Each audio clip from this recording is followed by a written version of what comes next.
নমস্কাৰ। ND24 নিৰ্বাচন ভিত্তিক বিশেষ অনুষ্ঠান সদৰে সমষ্টিৰ বাবে আজি আমি উপস্থিত হৈছোঁহি ওদালগুৰি সমষ্টিত। প্ৰায় 1,74,000 ভোটাৰ থকা ওদালগুৰি সমষ্টিত ইয়াৰ ৰাইজে কি বিচাৰে, প্ৰাৰ্থীসকলে কি কয়, তেওঁলোকৰ মনৰ কথা কি, এই সকলোবোৰ আমাৰ এই বিশেষ অনুষ্ঠানৰ যোগেদি আপোনালোকৰ ওচৰলৈ লৈ আহিম। এইখিনিতে মই দৰ্শকসকলক ক'ব বিচাৰিছোঁ যে 2021 চনত ওদালগুৰি সমষ্টিৰ পৰা বিজয়ী হৈছিল NDFBৰ প্ৰাক্তন অধ্যক্ষ গোবিন্দ বসুমতাৰী। তেওঁ UPPLত যোগদান কৰিছিল আৰু তাৰ পিছত প্ৰায় 5টা কাৰ্যকালৰ বাবে ওদালগুৰি সমষ্টিৰ ৰাজপাটত বহিছিল।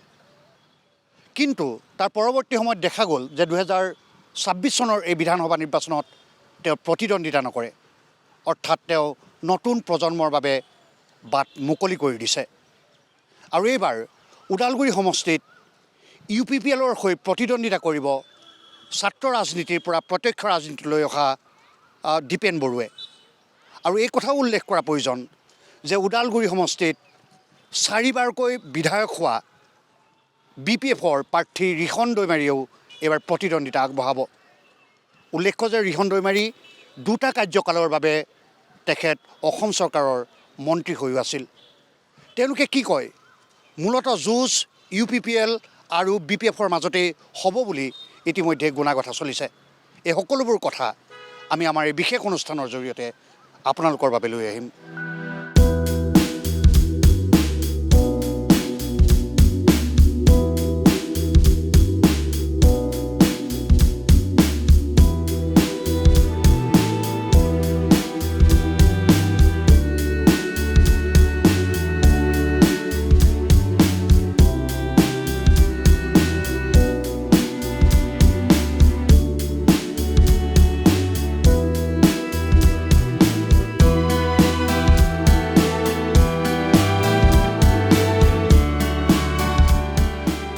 অহা 9 এপ্ৰিলত ৰাজ্যত বিধানসভা নিৰ্বাচন, আৰু আজি মই বৰ্তমান উপস্থিত আছোঁ ওদালগুৰি সমষ্টিত।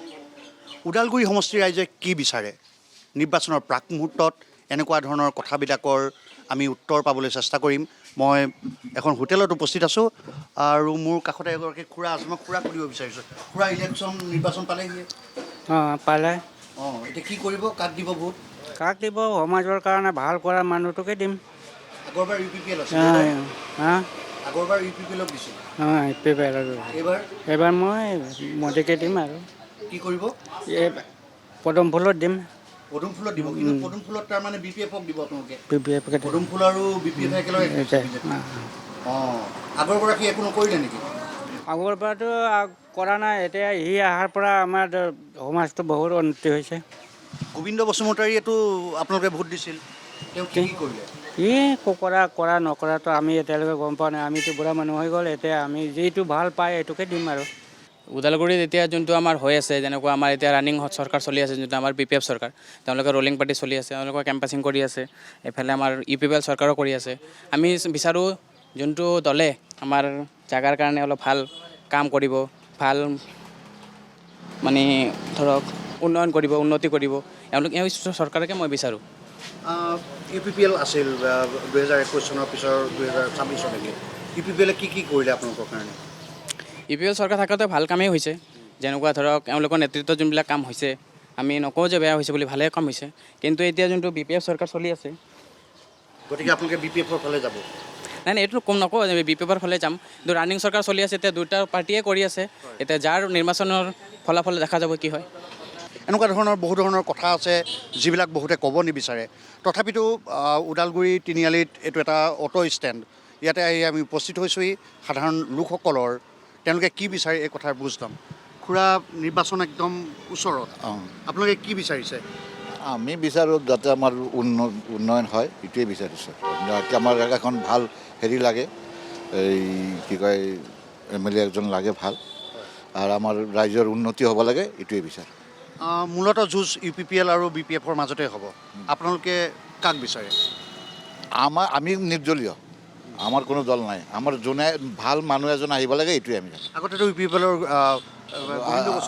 গোবিন্দ বসুমতাৰী আছে। তেওঁ কাম কৰি গ'ল নে ইয়াত? কাম কৰিছে, কিছুমান কৰিছে, নকৰাও নহয়। আৰু ফুলফিল কৰিছে বুলিও ক'ব নোৱাৰি। এইবাৰ UPPLৰ আপোনাৰ দীপেন বড়ো, দীপেন বড়ো। ইফালে আগৰ মন্ত্ৰী ৰিহন দৈমাৰী, আপোনালোকে কাক বিচাৰে? এতিয়া কাক আমিতো বাৰু নিৰ্দলীয়, আমি যে কাক মানে পাৰ্টিকুলাৰ হিচাপে বিচাৰোঁ তেনেকুৱা নহয়। আমাৰ হ'ল কিন্তু কাৰ কথা কামে কাজে আপোনালোকে আমি ৰিহন দৈমাৰীকো ভাল পাওঁ, আগৰ পৰাই তেওঁক পাই আহিছোঁ। এতিয়া দীপেন দৈমাৰী এইবাৰ নতুন আহিছে, এতিয়া তেওঁ বা কেনেকুৱা কি কৰে ঠিক আমি এতিয়াতো আমি ক'ব নোৱাৰিম। এখন তেওঁ যদি ভাল কৰে তেতিয়াবাৰ আৰু আহিব। মই আপোনাৰ ওচৰলৈ আহিছোঁ, নিৰ্বাচন একেবাৰে ওচৰত, UPPL নে BPF? UPPL ভাল। UPPL ভাল। আগৰবাৰ গোবিন্দ বসুমতাৰী আছিল, তেওঁ কাম কৰি গ'লনে? কৰিছে, কাম কৰিছে। কাম কৰিছে। ৰিহন দৈমাৰী তেখেতটো তেখেতেও কৰিছে কাম, তেওঁ কৰিছে। তেখেতেও কৰিছে। হয়। কি বিচাৰে এইবাৰ নিৰ্বাচনত আপোনালোক? আমিতো সাধাৰণ মানুহ কি বিচাৰিম, হয়। নে আমি ৰিক্সা চলাই খাওঁ। হয়। তথাপিতো UPPL বা BPF এতিয়া কোনজন পাৰ্টি? BPF বহুত দিন হৈ গ'ল, বহুত 20 বছৰ হৈ গ'ল। 20 বছৰ তেওঁ প্ৰতিনিধিত্ব কৰিলে। এতিয়া আমি নতুন বিচাৰোঁ আৰু UPPLক বিচাৰোঁ। UPPLক হয় হয়। আগৰ গোবিন্দ বসুমতাৰী তেখেতে কাম কৰি গৈছে ইয়াতে। আমি এনেকুৱা ৰাজনীতিকভাৱে ইমান এলাৰ্টো নহয়, কি কৰিছে আমি ইমান পাত্তাও নল'ম, গমো নল'ম। এনেই ৰিক্সাই চলাই থাকোঁ। নকৰা বুলিও নহয়, কিছুমানে কৰা বুলিও কৈছে, নকৰা বুলিও কৈছে। এনেকুৱা আৰু। খুৰা আহক। আজিলৈকে মানে ধূপ এক পেকেট মানে পোৱা নাই চৰকাৰৰ পৰা। চৰকাৰৰ পৰা কি নাই পোৱা? মই আজি 70 বছৰ বয়স হ'ল, যে ভগৱানৰ নামত এক পেকেট ধূপ দিম, মই তাকক লৈ আজিলৈকে কোনো চৰকাৰৰ পৰা পোৱা নাই। BPFত আজি 20 বছৰ হ'ল কাম কৰি আছোঁ, আমি ভোট দিয়ে আছোঁ, কিন্তু এক পেকেট ধূপো পোৱা নাই আজিলৈকে। কিন্তু কি বিচাৰে আপোনালোকে প্ৰত্যেকবাৰ?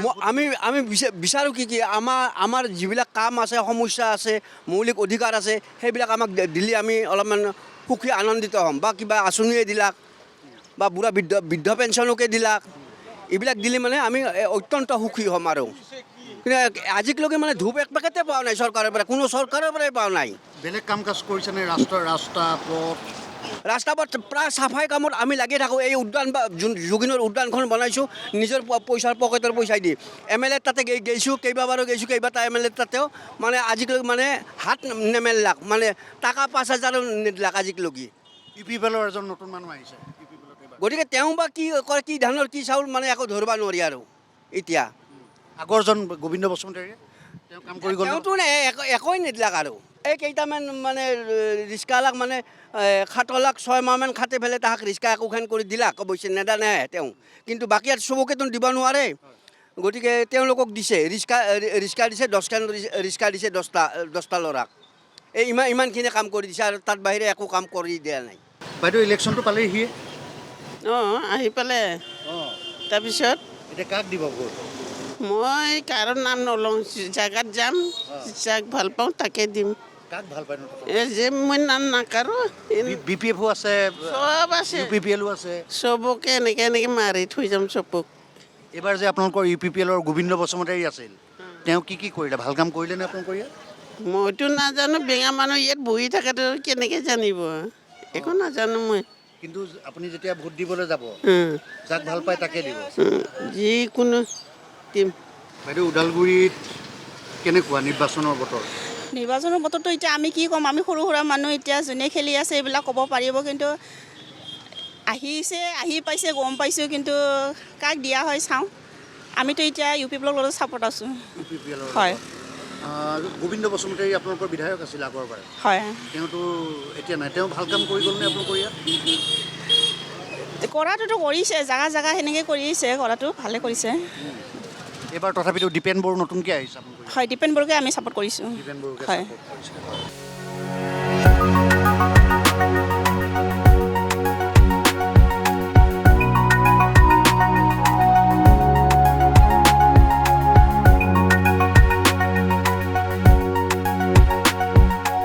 UPPL দলৰ বাবে এইবাৰৰ নিৰ্বাচন কিছু পৃথক। এইবাবেই পৃথক যে UPPL দলে এইবাৰৰ নিৰ্বাচনত তেওঁলোকে অকলশৰে নিৰ্বাচন খেলিব।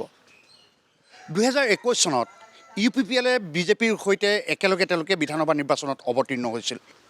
কিন্তু এইবাৰ সময় সলনি হৈছে, UPPLে নিজাববীয়াকৈ তেওঁলোকে অকলশৰেই এই নিৰ্বাচনত অৱতীৰ্ণ হ'ব। মই বৰ্তমান উপস্থিত আছোঁ এটা গুৰুত্বপূৰ্ণ সমষ্টি ওদালগুৰিত। ওদালগুৰিৰ ৰাজনীতি এইবাৰ কেনেকুৱা ধৰণৰ হ'ব? ওদালগুৰিত 2021 চনত জয়লাভ কৰিছিল গোবিন্দ বসুমতাৰীয়ে UPPL দলৰ আৰু এইবাৰ গোবিন্দ বসুমতাৰীয়ে নতুন প্ৰজন্মৰ বাবে বাট মুকলি কৰি দিছে। সদ্য প্ৰাক্তন ছাত্ৰনেতা এপছৰ সভাপতি দীপেন বড়োৱে এইবাৰ UPPL দলৰ হৈ ওদালগুৰি বিধানসভা সমষ্টিত তেওঁলোকে অৱতীৰ্ণ হ'ব। আমি তেখেতৰ মনৰ কথা বুজ ল'ম, তেখেতে কেনেধৰণে এই নিৰ্বাচনত প্ৰতিদ্বন্দ্বিতা কৰিব, এইবোৰ কথাও আমি আলোচনা কৰিম। আৰু বৰ্তমান আমি দীপেন বড়োৰ ওদালগুৰিস্থিত বাসগৃহত আহি উপস্থিত হৈছোঁহি।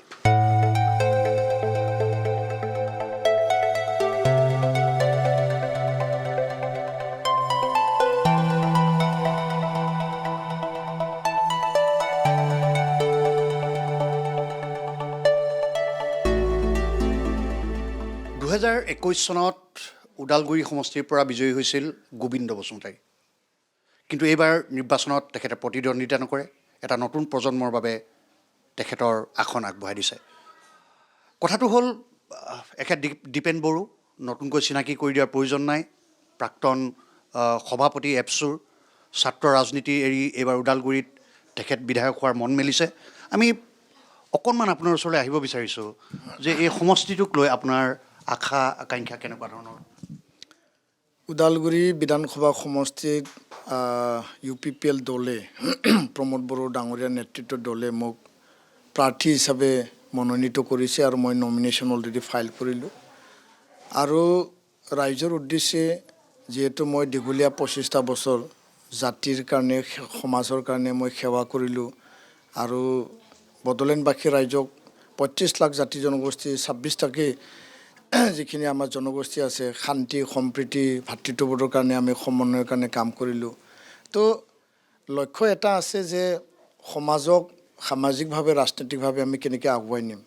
যিহেতু মই জাতিক সেৱা কৰিলোঁ, বিভিন্ন জাতি জনগোষ্ঠীৰ স্বাৰ্থৰ কাৰণে আমি একেলগে কাম কৰিলোঁ। এতিয়া সমষ্টি কেন্দ্ৰিক ওদালগুৰি বিধানসভা সমষ্টি 1,70,000 যি ভোটাৰ ৰাইজ আছে আৰু ইয়াত বড়ো জনগোষ্ঠীৰ লগতে যিহেতু ST মানে বিধানসভা সমষ্টি, কিন্তু ইয়াত সমান্তৰালভাৱে আমাৰ গোৰ্খা জনগোষ্ঠীয়ে হওক, চাওতাল আদিবাসীয়ে হওক, অসমীয়া আমাৰ সমাজে হওক, ইয়াত মানে ভোজপুৰী, বিহাৰী, বেংগলী বা মাইনৰিটি ইয়াত মুছলমান নতুনকৈও সংযোজিত হৈছে। ইয়াত ৰাভা জনগোষ্ঠী আছে, বহুতো আছে, কোচ ৰাজবংশী আছে। তো আমি এই কথাটো সংকল্প হিচাপে ৰাইজৰ ওচৰত মই লৈ গৈছোঁ যে ওদালগুৰি এই জিলা সদৰখন কোকৰাঝাৰৰ পিছত দ্বিতীয় এটা শিক্ষাৰ এটা হাব হিচাপে আমি গঢ় দিব লাগে। ইয়াত মেডিকেল কলেজ স্থাপন কৰিব লাগে, যোনটো আমাৰ দাবী আছিল। ইয়াত ওদালগুৰি কলেজটো ইউনিভাৰ্চিটি উন্নীতকৰণ কৰিব লাগে, ওদালগুৰি ইঞ্জিনিয়াৰিং কলেজ নিৰ্মাণ কৰিব লাগে, চুক্তিৰ মতে পলিটেকনিক হৈ আছে, চুক্তিৰ মতে নাৰ্ছিং পাৰামেডিকেল কলেজ হৈ আছে, ট্ৰাইবেল ইউনিভাৰ্চিটি হ'ব লাগে, NIT হ'ব লাগে। সেইটো ছাত্ৰ ছাত্ৰীক লৈ এটা সপোন, এটা বৌদ্ধিক মহললৈ এটা সপোন, এটা বাৰ্তা। আৰু ওদালগুৰি ছুপাৰ 46 সমষ্টিৰ যোনটো নামেৰে আমি এটা আৰম্ভ যাত্ৰা কৰিব বিচাৰিছোঁ। তেওঁলোকক যিখিনি স্কিল এণ্টাৰপ্ৰিনাৰশ্বিপ যিবিলাকে চাকৰি বাকৰি তেওঁলোকে পোৱা নাই, সংস্থাপন পোৱা নাই, আৰু যোনে চাকৰি বাকৰি প্ৰতিযোগিতামূলক পৰীক্ষাত গৈছে তেওঁলোকক সেই দিশত আমি আগবঢ়াই নিম। সেইটো আমাৰ এটা নতুন যুৱ প্ৰতিনিধি বা যুৱ চামৰ মই নেতৃত্ব দিয়া হিচাপে সকলোৱে কৈছে যে এতিয়া যুৱ শক্তিক আগুৱাই নিব লাগে। আৰু সকলোৱে কৈছে যে নতুন ভোটাৰ আৰু যিখিনি আমাৰ চলি থকা ভোটাৰ, যি মানে এতিয়া এটা নতুন মানে মেছেজ আহিছে যে জেন জেডৰ কথা, যে আমি সমাজ মানে পৰিৱৰ্তনৰ কাৰণে, অঞ্চল পৰিৱৰ্তনৰ কাৰণে শান্তি সমন্বয়ৰে জেন জিৰ এটা বেয়া এটা অন্য দিশত প্ৰভাৱো আছে। মানে বিভিন্ন দেশত বিভিন্ন এটা পৰিৱেশ আমি দেখা পাইছোঁ, কিন্তু ওদালগুৰি সমষ্টিবাসী ৰাইজৰ যিখিনি আমাৰ নতুন ভোটাৰ, য়াং চাম, ল'ৰা ছোৱালী, ছাত্ৰ ছাত্ৰী, যুৱক যুৱতী, এই জেন জিখিনি এতিয়া মোৰ প্ৰতি আকৰ্ষণ হৈছে যে আমাক নতুন মানুহ লাগে, পুৰণা মানুহ আমাৰ নালাগে। যোনে 20টা বছৰ MLA হ'ল, 2টা কাৰ্যকাল তেওঁ মন্ত্ৰী হ'ল, এতিয়া পুনৰ ডেপুটি চিফ, লাগিলে তেওঁ ডেপুটি চিফত থাকক, পুনৰ কিয় MLA খেলিব, পুনৰ কিয় সি মন্ত্ৰী কিয় দাবীদাৰ হ'ব। সেই কথাটো ৰাইজৰ মনত আমি নতুনক প্ৰাধান্য দিব লাগে। নতুনে কি কৰিব মন গৈছে তাক আমি এবাৰ সুযোগ দিব লাগে। এইটো পাৰ্ট হ'ল বৌদ্ধিক শিক্ষা আমাৰ মানে ছাত্ৰ ছাত্ৰী যুৱ যুৱতীক লৈ আগুৱাই নিয়াৰ ক্ষেত্ৰ। আনপিনেদি সকলোৱে কয় যে আমাৰ অৰুণোদয় কাটি দিছে, আমাৰ মহিলা উদ্যমিতাক আমাক কাটি দিছে, ছেল্ফ হেল্প গ্ৰুপৰ পইচা আমি পোৱা নাই। সাধাৰণ যি দৰিদ্ৰ দুখীয়া ৰাইজ, যিসকল বহুত আৰ্থিকভাৱে তেওঁলোকে সচ্ছল নহয়, তেওঁলোকে সদায় পাব বিচাৰে যে কম সংখ্যক হ'লেও 400-1200 টকা আমাৰ বেংক একাউণ্টত সোমাইছে না নাই, 10,000 টকা আমি পালোঁ না নাই, 9,000 টকা সেইদিনাখন একেলগে পইচা দিলে বহুতকে কৰ্তন কৰিছে। বৰ্তমান চলি থকা কাউন্সিল চৰকাৰে স্কিমটো হ'ল ষ্টেটৰ, আৰু ষ্টেট গভৰ্ণমেণ্টে স্কিমটো দিছে, তেওঁলোকৰ লিষ্ট আছিল, কিন্তু তেওঁলোকক ক'ৰবাত নহয় ক'ৰবাত লিষ্টটো কৰ্তন কৰিলে। তো অৰুণোদয় হওক, মহিলা উদ্যমিতা হওক, IY হওক, ৰেচন কাৰ্ড হওক, এই হিতাধিকাৰী যিখিনি আঁচনি আছে, যিমান যি ক'লেও মানুহে পাব বিচাৰে যে তেওঁলোকৰ কিবা নহয় কিবা এটা আহক। এই দুখ বেদনাবিলাক মই শুনিছোঁ, মই ৰেছপণ্ড কৰিছোঁ, মই মানুহৰ চকুত চাইছোঁ, মানুহৰ মনটো মই বিচাৰ বিবেচনা কৰি চাইছোঁ, কিয়নো মই ৰাজনীতিত নতুন আৰু মোৰ এটা আন্তৰিকতা আছে, সকলোৰ প্ৰতি মোৰ শ্ৰদ্ধা সন্মান আছে। আৰু ইয়াৰ কাৰণে মই সমাজৰ কাৰণে, অঞ্চলৰ কাৰণে, প্ৰত্যেক জাতি জনগোষ্ঠী, ভাষা ভাষী, ধৰ্মাৱলম্বী লোকৰ কাৰণে কিবা এটা নতুন কাম কৰিব মোৰ পৰিকল্পনা আছে। ওদালগুৰিক লৈ আপোনাৰ যথেষ্ট সপোন আছে, মই এইমাত্ৰ শুনিলোঁ, শিক্ষাৰ প্ৰাণকেন্দ্ৰ হিচাপে গঢ়ি তোলা বা বিভিন্ন ধৰণে। কিন্তু কথাটো হ'ল 2021 চনৰ পিছত, 2021 চনত আপোনালোকে UPPL দলে BJPৰ সৈতে একেলগে নিৰ্বাচন খেলিছিল। 2026টো সম্পূৰ্ণৰূপে পৃথক, কাৰণ এইবাৰ UPPL দলে অকলে নিৰ্বাচন খেলিছে, কিন্তু মূল প্ৰতিদ্বন্দ্বী আপোনাৰ এইবাৰো BPF। এই কথাখিনি আপোনালোকে কেনেধৰণে চাইছে? এইবাৰতো আপোনালোকে অকলে নিৰ্বাচন খেলিছে, গতিকে আপুনি জয়যুক্ত হোৱাৰ ক্ষেত্ৰত কেনেধৰণে আগবাঢ়িছে? নিশ্চয় যদি এলায়েন্সটো আমি চাবলৈ যাওঁ, তেতিয়াহ'লে তাত বৃহৎ এটা প্ৰত্যাহ্বান আমি দেখা পাওঁ। কাৰণ কাউন্সিল চৰকাৰ BPFৰ ইয়াতে তিনিটা MCLA জিকি গ'ল, তেওঁলোকক দায়িত্ব দিয়া হ'ল, এটা ডেপুটি চিফ, এটা EM, এটা স্পীকাৰ। কিন্তু এটা কথা সঁচা যে কাউন্সিল ইলেকশ্যনটো কোকৰাঝাৰত চৰকাৰ বনাবৰ কাৰণে ৰাইজে ভোট দিয়ে, আৰু এছেম্বলি বিধানসভাটো দিছপুৰত চৰকাৰ বনাবৰ কাৰণে ভোট দিয়ে, সমান্তৰালভাৱে দিল্লীত পাৰ্লিমেণ্টৰ কাৰণে মানুহে ভোট দিয়ে। তো জনসাধাৰণৰ এটাই মতামত যে কাউন্সিলৰ কাৰণে ঠিক আছে, আমি তাহাঁতক আমি ভোট দিলোঁ, আমি দায়িত্ব দিলোঁ, এতিয়া কাউন্সিল চৰকাৰে কাউন্সিল লেভেলৰ উন্নয়নৰ কাৰণে BTC পৰিষদীয় চৰকাৰে কাম কৰিব লাগে। কিন্তু অসম চৰকাৰৰ কাৰণে আমাৰ চিন্তা সুকীয়া, আমাৰ পৰিকল্পনা সুকীয়া। তো ইয়াৰ কাৰণে কাউন্সিলক আমি ভোট দিলোঁ, সেইটো নহয় যে আমি বিধানসভাত আমি একে পাৰ্টিকে ভোট দিম। তো মই BPF দলৰ যিখিনি ৰাইজ, তেওঁলোকৰ সমৰ্থিত যিখিনি ৰাইজ আছে, ভোটাৰ, তেওঁলোকৰ লগতো আলোচনা কৰিছোঁ। BJP দলৰ যিসকল মানে শুভাকাংক্ষী বা সমৰ্থিত যিখিনি ৰাইজ, বা আন কংগ্ৰেছে হওক, ইয়াতে APBA হওক, আমাৰ আঞ্চলিক দল নতুনকৈ জন্ম হোৱা, এই সকলোৰ লগত যেতিয়া মই মত বিনিময় কৰিছোঁ, তেওঁলোকে কৈছে যে নাই, আমি এবাৰ দল নাচাওঁ, আমি এবাৰ প্ৰাৰ্থীক চাম। হয়, মই ট্ৰেক্টৰৰ চিম্বল লৈছোঁ, UPPLত মই যোগদান কৰিছোঁ, কিন্তু মানুহবিলাকে কৈছে যে আমি দীপেন বড়োৰ কাৰণে ভোট দিম, ট্ৰেক্টৰৰ ছবিত ভোট দিম। আমি যি দলতে নাথাকোঁ কিয়, যে আমি এইবাৰ ওদালগুৰি বিধানসভা সমষ্টিৰ কাৰণে, তেওঁ যিহেতু 25টা বছৰ, মানে মই এইটো কৈ লোৱা নাই, ৰাইজৰ কথা, জাতিৰ কাৰণে, সমাজৰ কাৰণে, অঞ্চলৰ কাৰণে ছেক্ৰিফাইচ কৰিলে, বহুত ত্যাগ স্বীকাৰ কৰিলে। মোৰ চাকৰিও আছিল, ছাবজেক্ট টিচাৰ, PGT টিচাৰ, মইতো ৰিজাইন দিলোঁ। তো সকলো ত্যাগ কৰি অহা মানুহ এজনক আমি এবাৰ সুযোগ দিয়াটো কৰ্তব্য, দায়িত্ব, যোনটো দায়িত্ব আগতেও বড়ো ৰাইজ আৰু বিটিয়াৰবাসী আন জাতি জনগোষ্ঠীৰ ৰাইজে প্ৰদান কৰিছে। BLT ক্ষেত্ৰতে হওক, 2021ত গোবিন্দ বসুমতাৰীক সি দীঘলীয়া সময় NDBৰ সংগ্ৰাম কৰি অহা বুলি এটা সন্মান, এটা মৰ্যাদা দি পেলাই তেখেতক জিকাই দিছিল, আৰু তেনেকুৱা বহুতো এক্সাম্পল আছে। তো এই বিধানসভা সমষ্টিত প্ৰত্যাহ্বান দেখাত আছে, কিন্তু সকলোৰে মন যে এইবাৰ আমি ওদালগুৰিত এটা নতুন পৰিৱৰ্তন আনি নৱপ্ৰজন্মক আগুৱাই দিয়া এজন ব্যক্তিক আমি বিধানসভালৈ পঠাম। তেওঁ কি কৰিব বিচাৰিছে, সেই কৰিব বিচৰা কামটো আমি 5 বছৰৰ কাৰণে আমি চাম।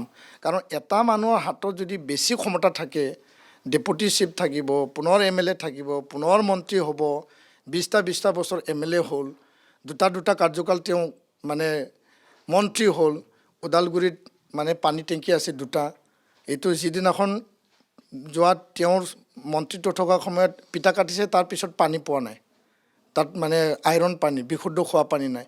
ইণ্ডো ভূটান বৰ্ডাৰ আজি আপুনি যাওক, তাতে জীৱ জন্তুৱে খোৱা পানীটো ফিল্টাৰ কৰি পেলাই খাব লগা হয়। জেজেম আঁচনি হৈছিল কিন্তু তাত বিফল হৈছে। মানে সৰু সৰু জেজেম আঁচনি তাত ছাকচেছ হোৱা নাই। দুটামান ডাঙৰ আঁচনি আছে, যেনেকুৱা আমাৰ ননাইপাৰাত নতুনকৈ আৰম্ভ কৰিছে, ইফালে আপোনাৰ মানে বৰমুকলিত নতুনকৈ আৰম্ভ কৰিছে। ভূটানৰ যোনটো মানে মেজৰ ৱাটাৰটো আনি পেলাই কৰিছে। আৰু আপুনি চাব যে ভৈৰৱকুণ্ড যোনটো যোনটো ইৰিগেশ্যন প্ৰজেক্ট, সেইটো বহু বছৰ হ'ল। তেখেতৰ মন্ত্ৰিত্ব কালত, তেখেতৰ MLA কালত তেওঁ একদম গুৰুত্ব নিদিলে। যোৱা বছৰ বাৰিষাত বান্ধটো ভাঙি 4 লাখ হেক্টৰ বিঘা মাটিত মানুহে খেতি কৰিব পৰা নাই, হাহাকাৰ হৈছে। আৰু তেতিয়া মই বৰষুণত তিতি পেলাই ৰাইজৰ লগত থাকি JCB আৰু ফকলেণ্ড লগাই এই যে যোনটো শিল যোনটো বল্ডাৰ, এইটো চাফা কৰিছোঁ।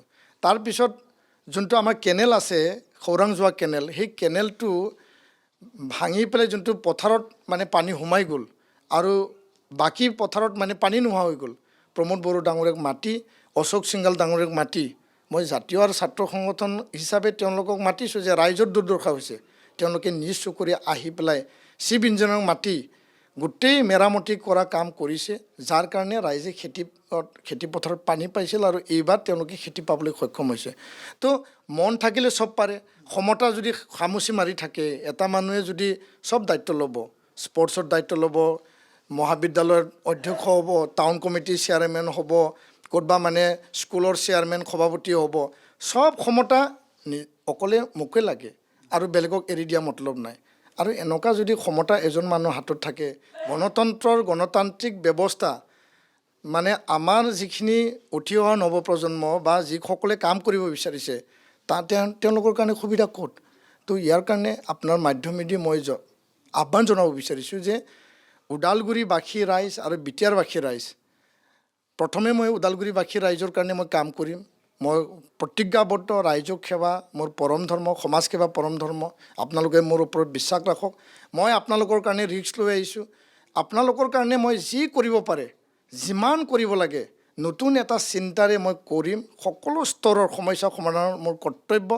আৰু এই বিধানসভাৰ পৰা জিকি গৈ পেলাই সমগ্ৰ বিটিয়াৰবাসী ৰাইজৰ কাৰণে মই মাত মাতিম, অসমবাসী ৰাইজৰ কাৰণে মাত মাতিম।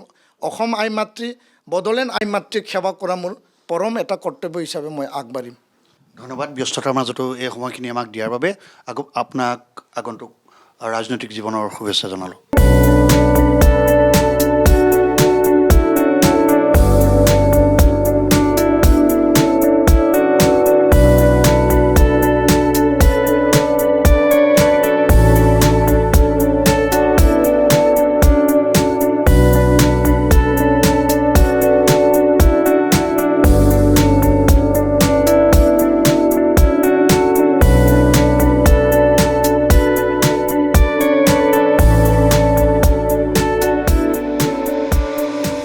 বিটিআৰৰ অন্তৰ্গত ওদালগুৰি এটা অতি গুৰুত্বপূৰ্ণ সমষ্টি। যোৱা 3 দিন ধৰি আমি ওদালগুৰিত আছোঁ।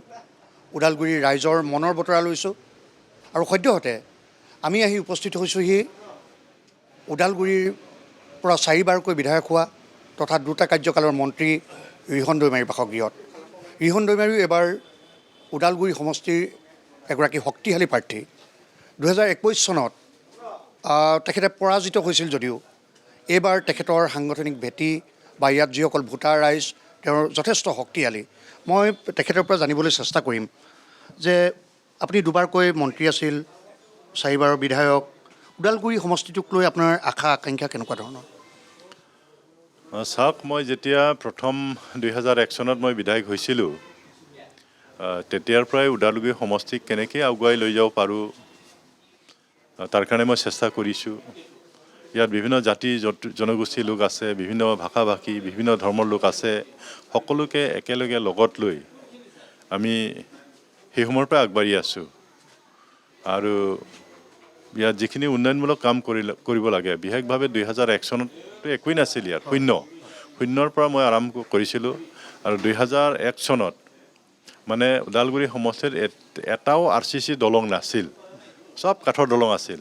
মোৰ ঘৰৰ পৰা ৰৌতালৈকে যাবৰ কাৰণে 1 ঘণ্টাতকৈ বেছি সময় লাগিছিল। এনেকুৱা অৱস্থাৰ পৰা মই কাম কৰি আহিছোঁ। আজি ওদালগুৰিতো যথেষ্ট উন্নয়ন হৈছে, ৰাস্তা ঘাট, বিভিন্ন অনুষ্ঠান প্ৰতিষ্ঠান আমি কৰিবৰ কাৰণে সক্ষম হ'লোঁ। তো এতিয়া 5টা বছৰ বিৰতিৰ পিছত আকৌবাৰ বিধানসভা নিৰ্বাচন খেলিবৰ কাৰণে ওলাইছোঁ আৰু এইবাৰতো আশা কৰিছোঁ যিহেতু ৰাইজৰ পৰা বিপুল সঁহাৰিটো পাইছোঁ মই জয়ী হৈ যাম সেইটোতো মই আশা কৰিছোঁ আৰু ভৱিষ্যতে ওদালগুৰি সমষ্টি কেনেকৈ আগুৱাই লৈ যাব পাৰোঁ ইয়াত বিভিন্ন অনুষ্ঠান প্ৰতিষ্ঠান আনিবৰ কাৰণে আমি চেষ্টা কৰিম। বিশেষভাৱে আমাৰ নৱপ্ৰজন্মৰ কাৰণে এটা উচ্চ শিক্ষাৰ অনুষ্ঠান আমাক লাগে। উচ্চ শিক্ষা অনুষ্ঠান বুলি ক'বলৈ গ'লে আমাৰ ওদালগুৰি এটাই কলেজ আছে, ভাল কলেজ, বহুত ছাত্ৰ ছাত্ৰী আছে। এতিয়া বড়োলেণ্ড ইউনিভাৰ্চিটিৰ পৰা এটা কেম্পাছো আমি পালোঁ। তো আমি চাইছোঁ ইয়াত এটা ফুল ফ্লেজড এটা ইউনিভাৰ্চিটি লাগে। সেইকাৰণে আমি BTC চৰকাৰতো সেইটো আলোচনা কৰিলোঁ আৰু প্ৰস্তাৱো গ্ৰহণ কৰিলোঁ যে ওদালগুৰি এটা ফুল ফ্লেজড ষ্টেট ইউনিভাৰ্চিটি হ'লেও ইয়াত হ'ব লাগে আৰু আমি ইতিমধ্যে ষ্টেট গভৰ্ণমেণ্টৰ পৰা সেইটো গ্ৰীণ ছিগনেলটো পালোঁ, ইয়াত হ'ব, তেওঁলোকে দিব। ইয়াৰ উপৰিও আমি দেখিছোঁ অসমৰ বিভিন্ন ঠাইত মেডিকেল কলেজবিলাক হৈ আছে। আমিও দাবী জনাইছোঁ এই ভূটান সীমান্তত থকা এই অঞ্চলত এটা মেডিকেল কলেজ লাগে, বিশেষকৈ ওদালগুৰি জিলাত। আৰু আমি জনামতে ইতিমধ্যে যোৱা অসম চৰকাৰৰ যিটো কেবিনেটত এইটো সিদ্ধান্ত লৈছে ওদালগুৰিতে এটা মেডিকেল কলেজ দিয়া যাব। গতিকে মই বিধায়ক হ'লে সেইবিলাকৰ কাৰণে মই প্ৰেছাৰাইজ কৰিম। আৰু এটা ডাঙৰ সমস্যা আছিলে আমাৰ ওদালগুৰি টাউনৰ মাজমজিয়াত ৰেলৱে লাইনৰ পৰা ফ্লাইঅভাৰ, কাৰণ আমাৰ উত্তৰ পাৰেতো গোটেই ৰাস্তাবিলাক আছে, দক্ষিণ পাৰে আমাৰ গোটেই অনুষ্ঠান প্ৰতিষ্ঠানবিলাক আছে, চৰকাৰী কাৰ্যালয়বিলাক আছে, হস্পিটেল আছে, কোৰ্ট আছে। গতিকে সেইপাৰে পাৰ হ'বৰ কাৰণে যথেষ্ট সময় লাগিছিল। আজিকালি ট্ৰেইন বহুত আহে, তো তাতে ফ্লাইঅভাৰ আমি খুব দাবী কৰি আহিছিলোঁ। আমি সৌভাগ্য আমাৰ ডক্টৰ হিমন্ত বিশ্ব শৰ্মা ডাঙৰীয়াই তেওঁ আজি প্ৰায় 2 মাহমান আগত আহি নিজেই আধাৰশিলা স্থাপন কৰিলে। আমি তেখেতক আন্তৰিকভাৱে ধন্যবাদ জনাইছোঁ। সেইটো এটা ডাঙৰ সমস্যা আমাৰ সমাধান হ'ল। তাৰপিছত আমি BTC নিৰ্বাচনৰ আগত আমি ৰাইজক কৈছিলোঁ যে আমি যদি BTCত চৰকাৰ কৰিব পাৰোঁ, ওদালগুৰিত আমি এটা মিনি ছেক্ৰেটাৰিয়েট আমি আনিম। তো চৰকাৰ আমি কৰিব পাৰিলোঁ আৰু সেইটো ইতিমধ্যে পুৱাৰ ৰাস্তাত হৈছে। আমাৰ মাননীয় মুখ্যমন্ত্ৰী ডাঙৰীয়া আৰু আমাৰ BTCৰ চিফ হাগ্ৰামা মহিলাৰ ডাঙৰীয়া দুজনে আহি সেই মিনি ছেক্ৰেটাৰীৰ কাৰণে আধাৰশিলা স্থাপন কৰিলে। গতিকে এইটো খুব সোনকালে কৰাৰ কাৰণে মই চেষ্টা কৰিম আৰু এনেকৈ কেইটামান ৰাস্তা কৰিবলগীয়া আছে, কেইটামান ডাঙৰ ডাঙৰ দলং কৰিবলগীয়া আছে, সেইবিলাক মই আনিবৰ কাৰণে মই চেষ্টা কৰিম। কিবা এটা গুৰুত্বপূৰ্ণ কথা তেখেতে কৈছে, শিক্ষাৰ অধিকাৰক ধৰি বা ইয়াৰ যিখিনি উন্নয়নৰ কাৰণে ৰিহন দৈমাৰী ডাঙৰীয়াই কাম কৰিব। মোৰ এটা প্ৰশ্ন আছিল যে 2021 চনৰ নিৰ্বাচনতকৈ এইবাৰ নিৰ্বাচন কিছু হ'লেও পৃথক, কাৰণ এইবাৰ আপোনালোকৰ সৈতে আছে BJP, একেলগে দুইটা দলে আপোনালোকে উমৈহতীয়া প্ৰাৰ্থী ঘোষণা কৰিছে। কিন্তু দেখা গৈছে যে আপোনাৰ মূল প্ৰতিদ্বন্দ্বিতা UPPLৰ প্ৰাৰ্থীগৰাকীৰ সৈতে হ'ব। দীপেন বড়ো এটা সময়ত এপছুত আছিল, তাৰ পৰা এতিয়া তেওঁলোকে প্ৰত্যক্ষ ৰাজনীতিলৈ আহিছে। তেওঁ কিন্তু যথেষ্ট শক্তিশালী এটা স্থিতি ইয়াত আছে। গতিকে আপুনি কেনেকৈ কি ভাবে গোটেই কথাটো?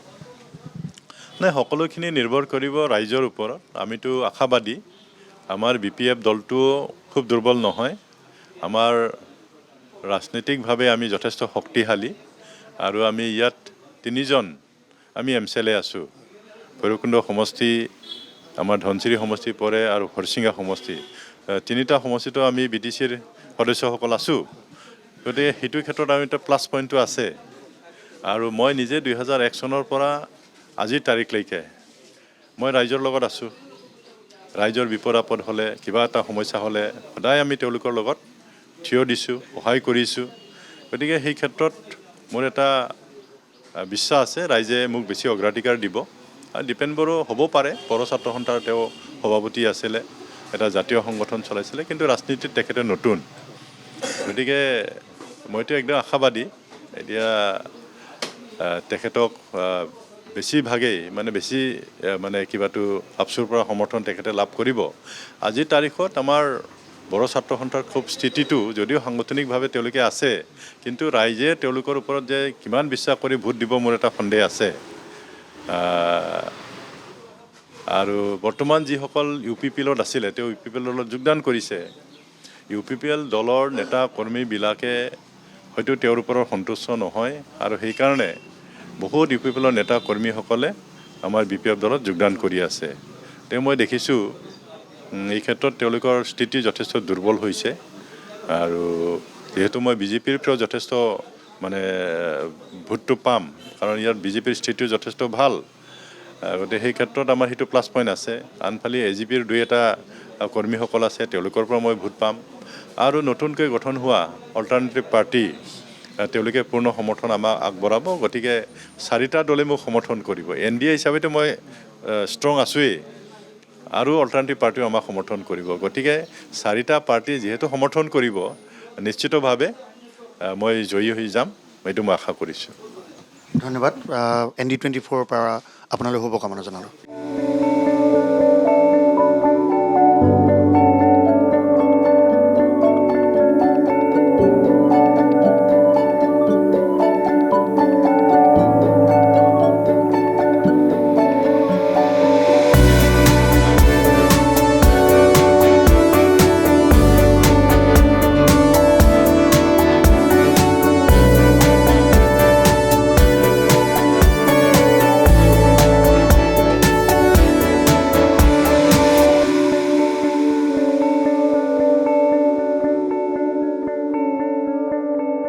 প্ৰায় 20টা বছৰ শাসনত থাকিল BPF।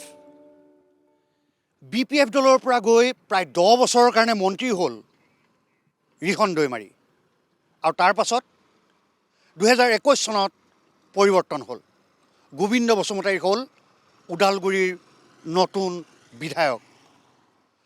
অৰ্থাৎ যোৱা 25 বছৰ ধৰি তামোলপুৰ আৰু ৰৌতা সংযোগী এই গলন্দি দলংখন আজিলৈকে নিৰ্মাণ সম্পূৰ্ণ নহ'ল।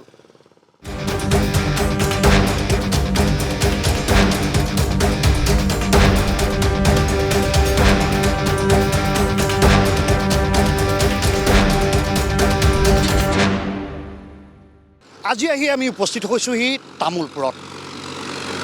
2026 চনৰ এই বিধানসভা নিৰ্বাচনত তামোলপুৰৰ 2,16,000 ভোটাৰে কাক জনপ্ৰতিনিধি হিচাপে নিৰ্বাচিত কৰিব, সেয়া যথেষ্ট গুৰুত্বপূৰ্ণ হ'ব। উল্লেখযোগ্য যে এইবাৰ তামোলপুৰত প্ৰতিদ্বন্দ্বিতা কৰিব অসম বিধানসভাৰ অধ্যক্ষ বিশ্বজিৎ দৈমাৰীয়ে। বিশ্বজিৎ দৈমাৰীয়ে BJP BPFৰ মিত্ৰজোঁটৰ প্ৰাৰ্থী হিচাপে এইবাৰ তামোলপুৰ বিধানসভা নিৰ্বাচনত তেখেতে ৰণত অৱতীৰ্ণ হ'ব। আৰু আনফালে আছে BTRৰ পূৰ্বৰ মুখ্য কাৰ্যবাহী তথা বৰ্তমান শেহতীয়াকৈ ৰাজ্যসভালৈ মনোনীত হোৱা সাংসদ প্ৰমোদ বড়ো আৰু বিশ্বজিৎ দৈমাৰী, এওঁলোকৰ মাজত কোন হ'ব বা কোনে দখল কৰিব তামোলপুৰৰ ৰাজপাট, এয়া যথেষ্ট গুৰুত্বপূৰ্ণ হ'ব। আমি আজি তামোলপুৰত উপস্থিত হৈছোঁহি। আমি ইয়াৰ প্ৰাৰ্থীসকলৰ মনৰ কথা বুজ ল'ম, আৰু ইয়াৰ লোকসকলে কি কয়, ইয়াৰ স্থানীয় লোকসকলে কি বিচাৰে, সেই কথাও এই বিশেষ অনুষ্ঠানৰ জৰিয়তে আপোনালোকক জনাবলৈ চেষ্টা কৰিম।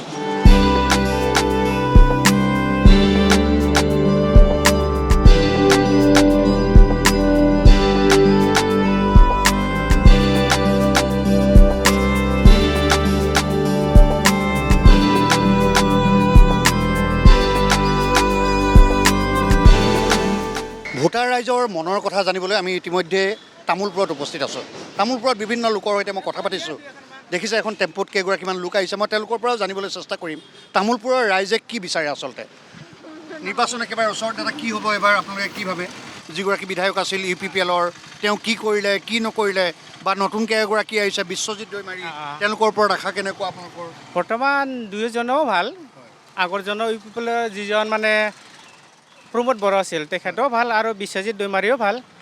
তথাপিও আমি ভাবিছোঁ আৰু BJPৰ হয় যিহেতু বহুতখিনি কাম কৰিছে, ভাল কাম কৰিছে, তেখেতকে ভোটটো দিম বুলি ভাবিছোঁ। চাই চিন্তি ভোটটো দিম। হ'ব। মই আৰু লোকৰ সৈতে কথা পাতিবলৈ চেষ্টা কৰিম। বাইদেউ, নিৰ্বাচন একেবাৰে ওচৰত। মোৰ নাম নীলিমা ৰাভা। হয়, মই আগতে যিটো ভোট হেৰি হৈছে সেইটোৱে দিম বুলি ভাবিছোঁ। এইবাৰ দুইগৰাকী নতুন তামোলপুৰত, প্ৰমোদ বড়ো UPPLৰ, তাৰপিছত বিশ্বজিৎ দৈমাৰীও আহিছে বিধানসভাৰ অধ্যক্ষ। কাক ভোটটো দিম বুলি ভাবিছে? মই BJPকে ছাপোৰ্ট কৰোঁ। BJPকে চাপোৰ্ট। ধন্যবাদ বাইদেউ। বাইদেউ, নিৰ্বাচন আপুনি ইয়াৰে? হয়, নিৰ্বাচনটো একেবাৰে ওচৰত। কাক বিচাৰে এবাৰ? UPPL, BJP, Congress? যিজনে ভাল কাম কৰে আৰু তেখেতকে বিচাৰোঁ আৰু। খুব ধুনীয়াকৈ আপুনি কথাটো কৈছে। তথাপিতো আপোনালোকৰ মনত অকণমান কিবা এটা আছে? এতিয়া কি বুলি কওঁ আৰু, ৰাস্তা ঘাট ভাল কৰিব লাগে, সেইকাৰণে অলপমান হেৰি লাগে আৰু, ভালে লাগে। কোনজনে যায় মই ইমান ভালকৈ নাজানো। তথাপিতো কাক ভোটটো দিম বুলি ভাবিছে ভাবছোঁ আৰু যোনজনে এনেকৈ ক'ব নোৱাৰি আৰু যিজনে ভাল কাম কৰিব বুলি ভাবে তেওঁকে ভোটটো দিম। ভোটটো দিম হয় খুব ধুনীয়াকৈ কথা কিছুমান ক'লে তামোলপুৰৰ আৰু স্থানীয় লোক আছে বেপাৰ বাণিজ্য কৰি তেওঁলোকে চলি আছে কিন্তু তামোলপুৰত আপোনালোকে দুগৰাকীয়ে নতুন প্ৰমোদ বড়ো বিশ্বজিৎ দৈমাৰী কংগ্ৰেছৰো এগৰাকী প্ৰাৰ্থী আছে আপোনালোকে কাক ভোটটো দিম বুলি ভাবিছে মইতো বিজেপিকে দিম বুলি ভাবি আছোঁ বিজেপিকে দিব আগৰগৰাকী বিধায়কে আগৰ বিধায়কটো বৰ্তমান নায়েই আগৰ বিধায়ক থাকিলে তাৰ মানুহটো ভাল আছিল হয়। এইবাৰ টিকেটে খেলাই নাই এবাৰতো নেখেলিলে তথাপিতো আপোনালোকে বিজেপিয়ে কিবা এটা কৰিব বুলি ভাবে ভাবোঁ আৰু হয় ধন্যবাদ জনাইছোঁ মই হোটেলৰ ভিতৰলৈও যাবলৈ চেষ্টা কৰিম ইয়াতো বহুত লোক আছে তথাপিতো চেষ্টা কৰিম দাদা আপুনি ইয়াৰে লোক হয় হয় নিৰ্বাচন একেবাৰে ওচৰত কি ভাবে এবাৰ ওচৰত। UPPL BPF কংগ্ৰেছ কাক এতিয়াতো আমি তাৰমানে হেৰিত নকৰোঁ না আমি হয় পাৰ্টিত নকৰোঁ এতিয়া ইমান এটা অনুমান কৰিব নোৱাৰে তথাপিতো কাক ভোটটো দিম বুলি ভাবে আপোনালোকে বিজেপি বা UPPL আমিতো আৰু বিজেপিকে দিম বুলি ভাবোঁ বিজেপিকে অঁ বাইদেউগৰাকীকো দেখিছোঁ বাইদেউকো মই সুধোঁ বাইদেউৰ মনৰ ভাৱ লওঁ বাইদেউ নিৰ্বাচন একেবাৰে ওচৰত কাক এইবাৰ ভোটটো দিম বুলি ভাবিছে আপোনালোকে মানে যাকে মানে মনত পৰে দিম আৰু নিচাৰিন কি নামটো কেনেকৈ ক'ব পাৰিম আৰু হয় না হয় মোৰ তামোলপুৰত এইটোৱে ভাল লাগিছে যাকে সুধোঁ তেওঁলোকে তেনেকৈ কয় যে যি মন পচন্দৰ প্ৰাৰ্থী হ'ব য'তে চকুত পৰে সেইটোকে দি দিম আৰু মানে নিচাৰিন কি নামটো আৰু কেনেকৈ ক'ব পাৰিম হয় না যিজনে ভাল কাম কৰিব বুলি ভাবে। এতিয়াতো ভাল কামটো কৰিলেতো ভালে পাওঁ এতিয়া যে আমাৰ একোৱেই নাই অৰুণোদয় আগত পাইছিলোঁ সেইও কাটি দিলে একো নাই আমি বৰ্তমান একোৱেই পোৱা নাই এতিয়া আঁচনিটো পোৱাই নাই আমি অৰুণোদয় কিয় কাটি দিলে ক'ব নোৱাৰোঁ কিয় কাটি দিলে একোৱেই নাই এই মানে কাম কৰা এই গৰীব মানুহ তাৰো কাটি দিছে বড়ো বাইদেউটোৰো কাটি দিছে কিয় বা কাটি দিছে সেইটো নাজানো আৰু এইটো আমিও যিটো হিমন্তই দিছোঁ বস্তু দিছে আমি পালি ভাল পালোঁ হয় চব মানুহে পাইছে চবে কয় পইচা ওলাব যাওঁ আমাৰতো মন গ'লে দুখ লাগি আহে না হয় না চৰকাৰ বিজেপিৰ কেণ্ডিডেট এজন আহি আছে কিন্তু বিশ্বজিৎ দৈমাৰী দি দিলে ভাল পাওঁ আমাক সেইগিলা মানে আমি একোৱেই নাই আমাৰ বৰ্তমান এতিয়া চব কাটি দিছে মানে হয় মানে আমি পোৱাটোকে বিচাৰোঁ হয় না চলাৰ কাৰণে ভাইছে সেয়ে কথা মানে মানে যি ভাল কাম কৰিব তাক দি দিম আমি হয় ঠিক আছে হয় ইয়াৰ তামোলপুৰৰ ৰাইজে মই বহু ঠাইত গৈছোঁ তেওঁলোকে এটা কথা কৈছে যে যাক তেওঁৰ ভাল লাগিব তেওঁলোকৰ ভাবে যে এইগৰাকীয়ে ভাল কাম কৰিব তেওঁকেই ভোটটো দিব মই আৰু এজন লোক ইয়াত উপস্থিত আছে দাদা স্থানীয় ইয়াৰ লোক বেপাৰ বাণিজ্য কৰি ইয়াতে আছে দাদা মই সুধিব বিচাৰিছোঁ যে নিৰ্বাচন একেবাৰে ওচৰত গতিকে তামোলপুৰত আপোনালোকে কি বিচাৰে কি আশা কৰে আমি তামোলপুৰত আমাৰ উন্নয়নৰ কাম যিটো দলে কৰে আমিতো সেইটো দলকে আমি নিৰ্বাচনত জয়যুক্ত কৰাৰ কাৰণে আমি আশাবাদী আৰু মই ভাবিছোঁ আমাৰ ইয়াতে এতিয়া টিকুনীয়া প্ৰতিদ্বন্দ্বিতা হ'ব ধৰক বিশ্বজিৎ দৈমাৰী আছে আমাৰ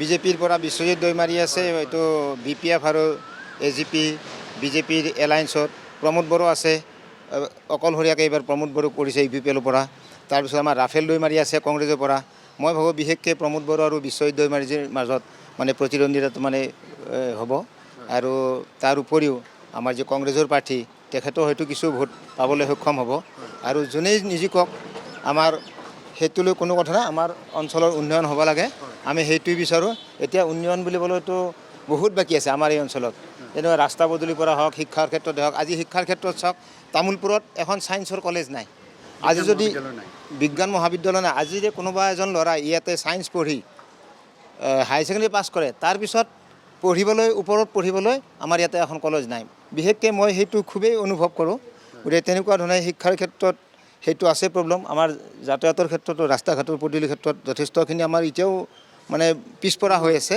গতিকে সেইবিলাক উন্নয়ন হ'লে আমি যিটো দলেই চৰকাৰত নাহক আমি তেখেতসকলক আমি সদায় সমৰ্থন কৰিম তথাপি কোনটো দলক ভোট দিম বুলি আপুনি ভাবে এতিয়াতো চাওঁ ৰাইজে কি ভাবে এতিয়াতো আমিতো ভাবিছোঁ এতিয়া হয়তো আমি এলায়েন্স যিটো মানে মিত্ৰজোঁটৰ এলায়েন্স আছে আমাৰ BJP BPF বা AGP যদি আৰু সেইফালে যদি ৰাইজে ঢাল খাই ময়ো আছোঁ সেইফালে ৰাইজৰ লগত আছোঁ ধন্যবাদ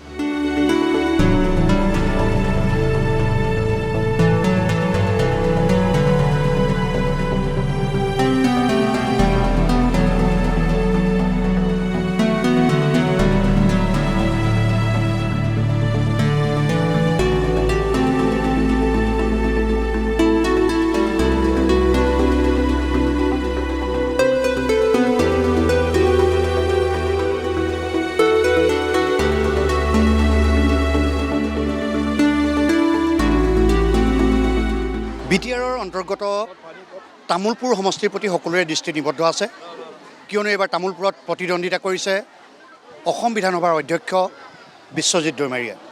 বিশ্বজিৎ দৈমাৰীক নতুনকৈ চিনাকি কৰি দিয়াৰ প্ৰয়োজন নাই, কিন্তু মূল কথাটো হ'ল তামোলপুৰত এইবাৰ কি হ'ব। তামোলপুৰত বিশ্বজিৎ দৈমাৰীৰ অন্যতম প্ৰতিদ্বন্দ্বী হৈ আছে UPPL দলৰ তেখেতে প্ৰাক্তন মুৰব্বী সভাপতি তথা বৰ্তমান ৰাজ্যসভালৈ মনোনীত হৈছে প্ৰমোদ বড়ো, আৰু তাৰ পাছত তামোলপুৰ সমষ্টিত বৰ্তমান তেওঁলোকৰ প্ৰতিদ্বন্দ্বিতা যথেষ্ট আকৰ্ষণীয় পৰ্যায়ত উপনীত হোৱাটো নিশ্চিত হৈ পৰিছে। মোৰ লগত আছে অসম বিধানসভাৰ অধ্যক্ষ বিশ্বজিৎ দৈমাৰী। মই প্ৰথমে তেওঁৰ ওচৰলৈ আহিছোঁ। প্ৰথমতে আপোনাক ND24ৰ ফালৰ পৰা আপোনাক শুভেচ্ছা জ্ঞাপন কৰিছোঁ। এইবাৰ আগন্তুক বিধানসভা নিৰ্বাচনত এইবাৰ BPF আৰু BJP দলৰ হৈ আপুনি একেলগে উমৈহতীয়া প্ৰাৰ্থী হিচাপে আপুনি প্ৰতিদ্বন্দ্বিতা কৰিছে, গতিকে এই সমষ্টিটোত আপোনাৰ আশা আকাংক্ষা কেনেকুৱা ধৰণৰ? নহয়, আশাটো নিশ্চিতভাৱে এতিয়া জয়েই হৈ আছে, কাৰণ ইয়াত জাষ্ট কেইমাহমান আগত BTC নিৰ্বাচন হৈছিলে। এই BTC নিৰ্বাচনত আমাৰ BJPৰ 2জন জিকিছে, আৰু প্ৰমোদ বড়ো ডাঙৰীয়াৰ সন্মানাৰ্থে BJPয়ে প্ৰাৰ্থীটো প্ৰদান কৰা নাছিল, গতিকে তেখেতে 30,000 ভোট লৈ পেলাই জিকিছিলে, আৰু য'ত BPFে 25,000 ভোট লৈ জিকিছিল। এতিয়া BPF আৰু BJP এক হৈ গ'ল, তো BPF আৰু BJPৰ ভোট যদি এক হয় তেতিয়া বহুত পাৰ্থক্য UPPL আৰু NDAৰ মাজত। গতিকে সেইটোলৈ এনে স্পষ্ট ৰিজাল্ট আজিও ওলাই যায় যে য'ত BJP, BPF আৰু AGP এক হ'ল এইটো পাৰ্টীয়ে জয় হোৱাটো নিশ্চিত, এইটো জয় হৈ গ'ল। কোনটো? মোৰ তামোলপুৰৰ সপোনটো মোৰ জন্ম জেগা, মই ইয়াৰে হয়। আজি মই 25 বছৰ ৰাজনীতিত থাকি বিভিন্ন জাগাৰ উন্নয়নৰ কাৰণেও মই কাম কৰি আহিছোঁ, বিভিন্ন বিষয়ত মাত মাতি আহিছোঁ। মই বিধানসভাৰ অধ্যক্ষ হিচাপে বিধানসভাতো মই কাম কৰি আহিছোঁ। পানীৰে মই বিধায়ক আছিলোঁ, তাত মই মানে 2,375 কোটি টকাৰ বিভিন্ন ধৰণৰ মই নতুন নতুন কাম তাতে ৰাইজৰ প্ৰয়োজনৰ কাম কৰি আহিছোঁ। গতিকে তামোলপুৰটো মোৰ এতিয়া নিজৰ জেগা হিচাপে উন্নয়ন কৰিব লাগে। নিজৰ জিলা হিচাপে তামোলপুৰ জিলা হ'ল, গোটেই জিলাৰ প্ৰত্যেকটা বিভাগক যাতে মই কাৰ্যক্ষম কৰিব পাৰোঁ। গতিকে তাৰপিছত আমাৰ তামোলপুৰৰ এতিয়ালৈকে বিজ্ঞান শাখাৰ কলেজ নাই, মডেল কলেজ হৈ আছে। এই মডেল কলেজটো 5 বছৰ কোনেও নাচালে, এতিয়া এই মডেল কলেজ আমি 1 বছৰত তাৰ আন্তঃগাঁথনি সম্পূৰ্ণ কৰি বিজ্ঞান শাখা আমি আৰম্ভ কৰি দিম মানে তামোলপুৰত। তাৰ বাদেও আমাৰ ইয়াত মানে বিভিন্ন ধৰণৰ সমস্যা আছে। উত্তৰ অঞ্চলত খোৱাপানী যোগান আঁচনি, ভূটানৰ পৰা পানী আনি হ'লেও এই জেগাবিলাকত এতিয়া পানী আমি এভেইলেবল কৰিম। মানুহ এনেকুৱা হ'ব নালাগে যে এটো পানীৰ কাৰণে হাহাকাৰ হয়। ৰাস্তা পদূলি আছে, আমি মানে নলবাৰীৰ পৰা আৰম্ভ কৰি বাগানপাৰা এইফালে একদমবাৰে ভূটান পাহাৰলৈকে আছাম মালাত আমি সেই ৰাস্তাটো কৰিম। গতিকে তেনেকুৱা ধৰণৰ বহুত আমাৰ কাম আছে। বাগানপাৰা কলেজ চবতকৈ এই মানে BTC অঞ্চলত পুৰণা ভেঞ্চাৰ কলেজ আছিলে, সেইটো সেইদিনা প্ৰভিন্সিয়েশ্যন কৰাত থাকি গ'ল।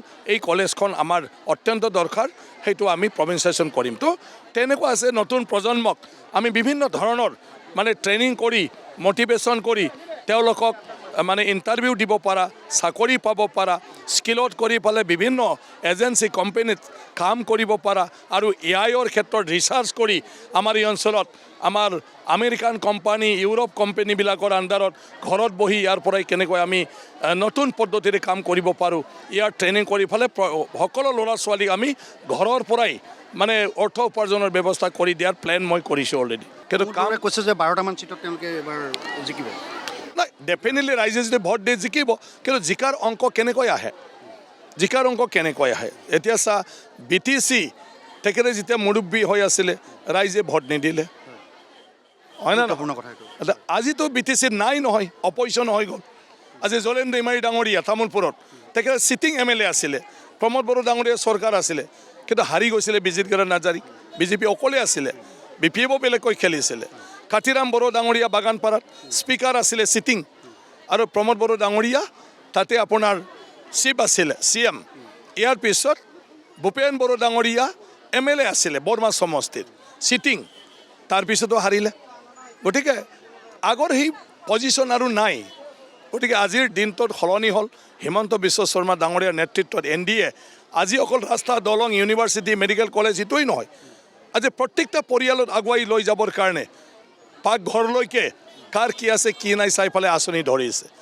আজি প্ৰত্যেকজন ল'ৰা ছোৱালী যুৱবিলাকক পঢ়া শুনা কৰি চাকৰি পাওক, জ্ঞান বুদ্ধি হয়, বেপাৰ বাণিজ্য কৰক, কোনো দুখীয়া ল'ৰা মানে ঘৰৰ ল'ৰা ছোৱালীয়ে কলেজ এৰিব লগা নহয় অৰ্থৰ অভাৱত তাৰ কাৰণে নিযুত মইনা আঁচনি বাবু আঁচনি দি প্ৰত্যেক মাহে মাহে পইচা দিয়াৰ ব্যৱস্থা কৰিছে নিকা চাকৰি দালাল ধৰিব নালাগে পইচা দিব নালাগে ইণ্টাৰভিউ পাছ হ'লে চাকৰি পায় যিয়ে চাকৰি ল'ব নোৱাৰে মেট্ৰিক পাছ হ'লে তেওঁলোকে AAA আঁচনিৰ জৰিয়তে 2 লাখ টকা পাই ব্যৱসায় কৰিব পাৰে গতিকে NDA ভোট নিদি যুৱচামে কাক ভোট দিব ধন্যবাদ শুভকামনা জনালোঁ দাদা Thank you. হয়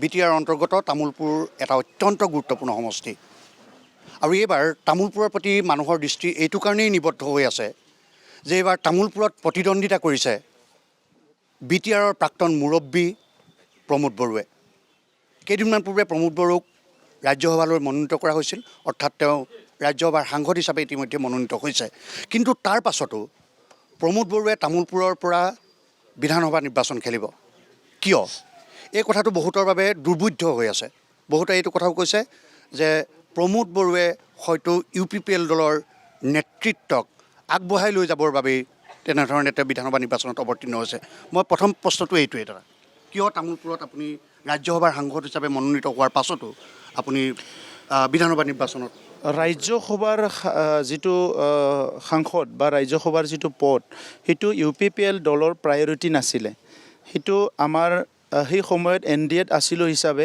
অংকবিলাক তেনেকুৱা মিলি গ'ল ৰাজ্যসভাৰ সাংসদ এটা আহি গ'ল কিন্তু আমি তৃতীয় পষ্টটোহে লৈছোঁ তৃতীয় পষ্টটো জিকাৰ কাৰণে কোনো চান্স নাছিলে তথাপিতো তৃতীয় পষ্টটো লোৱা গ'ল যদি নিৰ্বাচন হ'ল কঠিন হ'লহেঁতেন নিৰ্বাচন নহ'ল প্ৰতিদ্বন্দ্বীভাৱে জিকি গ'ল এইটো ৰাজ্যসভাৰ চেপ্টাৰটো তাতে ক্ল'জ সেইটো আমাৰ প্ৰায়ৰিটি নাছিলে কিন্তু প্ৰায়ৰিটিটো আছে যে বড়োলেণ্ডত আমি চৰকাৰ বনাব লাগে যিটো শান্তি আমি প্ৰতিষ্ঠা কৰিছোঁ সেইটো চিৰ যুগমীয়া কৰিব লাগে ৰাইজক যিটো আমি নাগৰিকক যিটো নিৰাপত্তা দিব পাৰিছিলোঁ এটা গা এৰা মনোভাৱ আমি লোৱা নাছিলোঁ আজি যেনেকৈ নেতাসকলে কৈছে মোৰ ল' এণ্ড অৰ্ডাৰ মোৰ হাতত নাই মানে প্ৰশাসন যন্ত্ৰটো বেলেগে চলাই আছে আমি তেনেকৈ কোৱা নাছিলোঁ গতিকে আজি আমাৰ দলে সিদ্ধান্ত লৈছে যে BTC আমি চাব লাগে আজি ৰুলিঙত নাই বিৰোধী হৈ চাব লাগে আৰু লগতে এছেম্বলিত আমাৰ থাকিব লাগে কাৰণ অসমৰ মানুহৰ কাৰণে যদিও ভাৰতৰ সংবিধানৰ দ্বাৰা সমস্যাবিলাক সমাধান হয় ৰাইজক মানে ডাইৰেক্ট আমাৰ যিটো আছে পাৱাৰ শ্বেয়াৰিংটো তেনেকুৱা দিয়া আছে গতিকে ৰাইজৰ ভিতৰৰ কামখিনি কৰিবৰ কাৰণে ৰাজ্য চৰকাৰত থাকিব লাগিব তাত ইনফ্লুৱেঞ্চ কৰিব লাগিব তাত ৰোল ল'ব লাগিব তাত যিবিলাক সিদ্ধান্ত হয় তাত আমি মাত মাতিব লাগিব তেতিয়াহে অসমৰ 146টা যিটো জনগোষ্ঠী আছে ইয়াৰ বহুত জনগোষ্ঠীয়ে ন্যায় পোৱা নাই ইহঁতৰ কাৰণে আমি কাম কৰিব পাৰিম তো সেইকাৰণে আজি UPPL দলে মোক প্ৰেচিডেণ্ট হিচাপে 15টা সমষ্টিত যেতিয়া খেলা কণ্টেষ্ট কৰাৰ যেতিয়া সিদ্ধান্ত হ'ল মোকো ইয়াত কণ্টেষ্ট কৰিবলৈ দিলে আৰু সেই হিচাপে মই তামোলপুৰীয়া হৈ ইয়াতে কণ্টেষ্ট কৰিলোঁ আপুনি এটা কথা কৈছে যে ৰাজ্যসভা আপোনাৰ প্ৰথম অপশ্যন নাছিল যদি তামোলপুৰত আপুনি বিধানসভা নিৰ্বাচনত জয়ী হয় তেনেহ'লে ৰাজ্যসভাৰ পদটো কি হ'ব আমাৰ দলে সিদ্ধান্ত ল'ব আৰু এতিয়াতো যিহেতু ৰাজ্যত থাকি কাম কৰিব বিচাৰিছে হয়তো আমাৰ দলে মোক ইয়াত বিধায়ক হোৱাটোৱে বেছি প্ৰিফাৰ কৰিছে এইকাৰণে মোক দলে সিদ্ধান্ত দিছে তামোলপুৰীয়া ৰাইজে মৰম দিছে মোক বিচাৰিছে যে ইয়াত থাকি পেলাই কাম কৰিব লাগে গতিকে সেইটোৱে সিদ্ধান্ত হ'ব অৰ্থাৎ বিধায়ক হোৱাৰ আপোনাৰ এটা মন আছে তেনেকুৱা এটা চিন্তাধাৰা বা তেনেকুৱা এটা মনোভাৱ লৈ ইলেকশ্যনটো খেলা হৈছে কাৰণ তামোলপুৰত অলপমান আৰু কাম কৰিব লগা আছে নতুনকৈ ডিষ্ট্ৰিক্ট DC অফিচ হ'ল নতুনকৈ ডিষ্ট্ৰিক্ট হ'ল বহুতখিনি কাম হ'ল আধৰুৱা যিখিনি কাম অহা 5টা বছৰত কমপ্লিট কৰিব লাগে সেইটো মই ভাবোঁ 2021 চনৰ নিৰ্বাচন কিছু পৃথক আছিল 2021 চনত আপোনালোকে BJPৰ সৈতে একেলগে নিৰ্বাচন খেলিছিল এইবাৰো পৃথক 2026 চনত BJP আৰু BPF একেলগে নিৰ্বাচন খেলিছে কথাটো হ'ল আপোনাৰ এগৰাকী অন্যতম প্ৰতিদ্বন্দ্বী তেখেতৰ নামটো বিশ্বজিৎ দৈমাৰী তেখেত অসম বিধানসভাৰ অধ্যক্ষও গতিকে তেখেতৰ সৈতে আপোনাৰ প্ৰতিদ্বন্দ্বিতা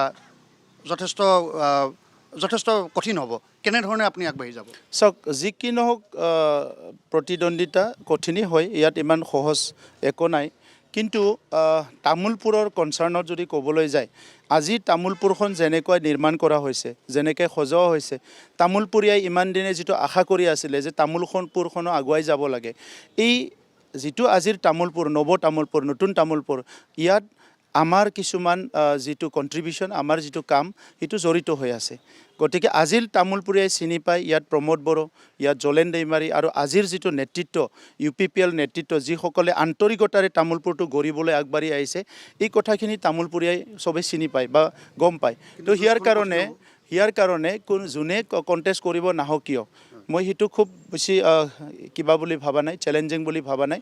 অলৰেডি সিদ্ধান্ত লৈছে আৰু সেই হিচাপে আমি জিকি আছোঁ। আৰু অকলে মই নহয়, 8জনৰ পৰা 10জন বিধায়ক জিকি যাম UPPL পৰা। আৰু নেক্সট যোনে চৰকাৰ বনাব অসমত, তাত আমি অংশীদাৰ হ'ম আৰু অসমৰ উন্নয়ন, বড়োলেণ্ডৰ উন্নয়নৰ কাৰণে আমি কাম কৰিম। 8ৰ পৰা 10জন বিধায়ক আপোনালোকে UPPL দলৰ পৰা নিৰ্বাচিত হ'ব বুলি 12জনো হৈ যাব পাৰে। আজি বড়োলেণ্ড অঞ্চলৰ ৰাইজে আমাৰ চৰকাৰ যোৱা BTC চৰকাৰ গঠন নোহোৱাত বহুতখিনি অনুভৱ হৈছে যে শান্তি সম্প্ৰীতি সমন্বয় যিবিলাক আহিছে, বড়ো অনাবড়ো এই পৰিৱেশবিলাক দূৰ হৈছে। এই গোটেই বিষয়বিলাক লৈ পেলাই বড়োলেণ্ডবাসীয়ে এতিয়া সিদ্ধান্ত লৈছে একমাত্ৰ UPPL প্ৰাৰ্থীখিনিকে ভোট দিব। য'ৰ প্ৰাৰ্থী নাথাকক কিয়, তেখেতসকলে জোৰ জুলুম কৰিলেও যি কৰিলেও বড়োলেণ্ডত যিখিনি 15টা ছিট আছে ইয়াত সিদ্ধান্ত লৈছে কি UPPLকে ভোট দিব। UPPLে এইবাৰ 12খনকৈ আসন লাভ কৰিব, এই দাবী UPPLৰ সভাপতি প্ৰমোদ বড়োৰ। ধন্যবাদ ডাঙৰীয়া, আপোনাক ভৱিষ্যত জীৱনলৈ শুভকামনা জনাইছোঁ।